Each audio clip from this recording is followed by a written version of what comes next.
LSU and Texas A&M. That is a question coming up. So let's move on to the offense. We'll cruise through this because this is easy. We'll start with quarterback. Big quarterback competition coming up in the fall. For backup just got to you got it. Actually, you yes. Nailed it. Hit the nail on the head. We know Jarrett Stidham's going to start. If Jarrett Stidham isn't the starting quarterback, then our season is lost. In trouble. Yeah, I agree with that. We're in trouble. Not lost. It's just 9-3. It's yeah. Sure. Fine. So the real quarterback competition is for second string. I think everybody would have considered Sean White being the shoe-in for the backup quarterback position, but looking at what Malik Willis has done so far in spring camp and at A-Day, he looked fantastic. It's going to be interesting to watch to see if Malik Willis, true freshman, can come in and kind of push for the second string role, because he looked really good, really dynamic, really poised, and really confident. Certainly showed some arm talent, and Sean White's a tough kid. I think if Sean White's arm is attached to his body, he's never gonna stop fighting, and he's gonna be the backup quarterback. I just said Sean White's a tough kid. I know. You're saying as long as it's attached to his body, he's going to keep being a gamer, and he's going to be the backup quarterback. He's had too many bullets fly at him. He's gone through the ringer. He knows an SEC schedule. He's won at a high level. Mm-hmm. I just don't think you can discount those things.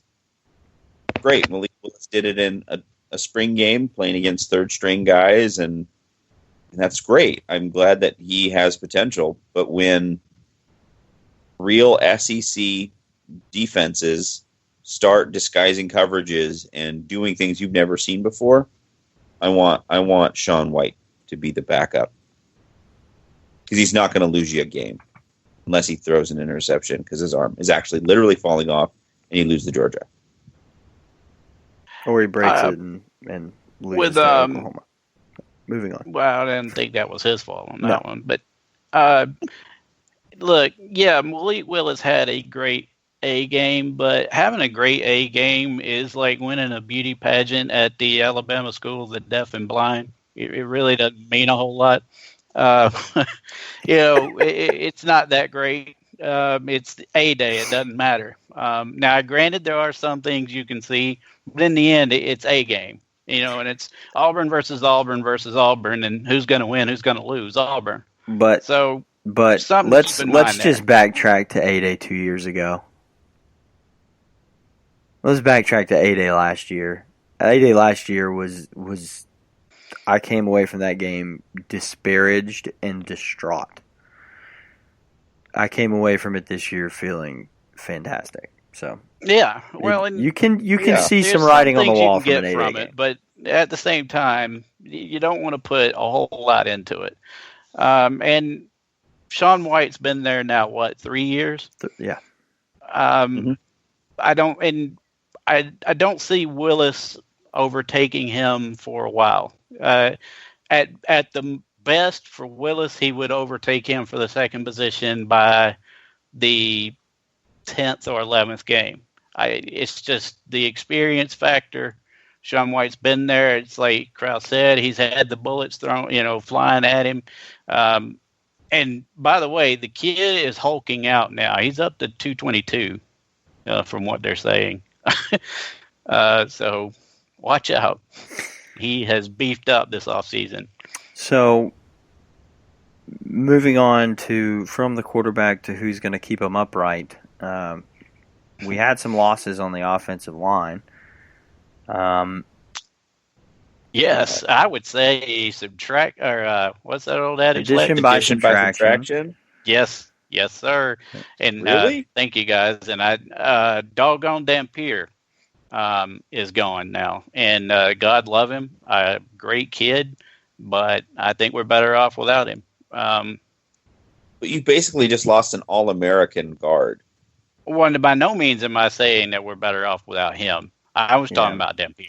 Yeah, we lost. I know, I'm just saying, as far as notable losses, in a negative way.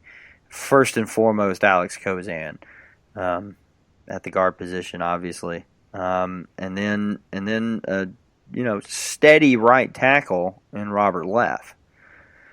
So, what do we have coming in? Right. Well, it's you've got the transfer kid Wilson Bell from FSU. He's a big, stout, athletic kid. Also, you've got Casey Dunn. Now I realize he's a D2 kid from Jacksonville State. Hey, but you know what? Jacksonville State plays a real brand of football out there too. As Auburn found out a couple of years ago. Indeed. They did take us to overtime. That was a nightmare. I still wake up in cold sweats about that game. But as we, Casey Dunn, he could move to center. That could allow Golson to move around, or Dunn could possibly move over to guard. I don't see him as a tackle, though. And Darius James, I think, needs to take another step forward.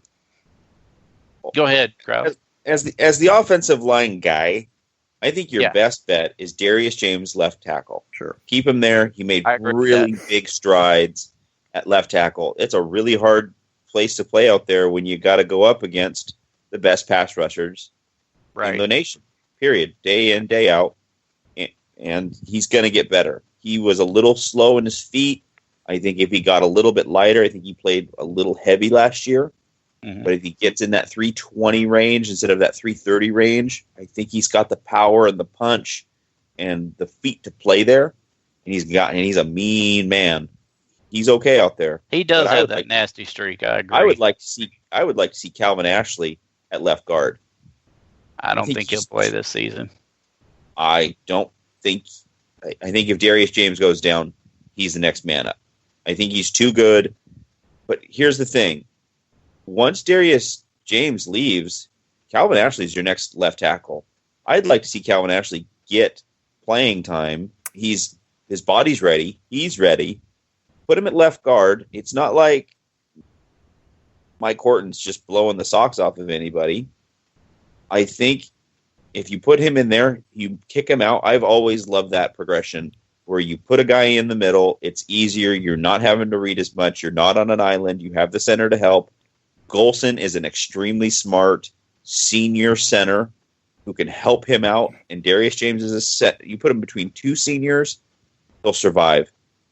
And then when you kick him out to the left tackle next year, he's a stud. And he's your stud until he leaves. I think, Wilson Bell can play wherever you need him to play. A swing guard or a swing tackle. He's a solid dude. I mean, he's coming from Florida State. He's solid. Right. I think you can nail down the other spot that Braden Smith has vacated. The only thing I don't like with Braden Smith moving out is when you move a really good guard to tackle and I don't know. You might lose some of your power run blocking. When we ran to Braden Smith's side with Cameron Petway, that was an automatic 3 to 5 yards every time. But the pieces can move. I think in Chip Lindsey's offense, because of the use of more tight ends, you can put a lesser experienced guy out there and have tight ends chip and help and slow down pass rushing from the right side. I don't think it necessarily has to be your best guy out there. We also mustn't. Braden Smith is really built like a guard. We mustn't. Shorter arms, very powerful dude. We can't forget the Princes, right? And who go. It's been so quiet because they were recruited. Prince Tigalanogo was 2 years ago. Dude's 6'7", and he had that compound fracture in his femur, and that slows you down a little bit. And so but he's 6'7", over 300 pounds, and then Prince Salmons is 6'7", right at 300 as well. And I would like to see him play though before. I mean, because anybody looks great in highlights. Yeah, I think they're ready to take the next step, and they're viable options. At guard or at tackle. I personally, I'd rather see you stick one of the Princes out at right tackle, leave Braden Smith at right guard. I agree with that. But I'm not an offensive line coach, so. The problem, Krause, what I was talking about with Calvin Ashley, as far as what you're talking about with talent, yeah, absolutely. And for one thing, he came into camp, or he reported at over 360 pounds. He was, I think they said 365, and that was not good weight. No. He put on something like 30 or 40 pounds. He was 325 in his recruiting. Yeah. He hit 365 from his senior year to when he showed up.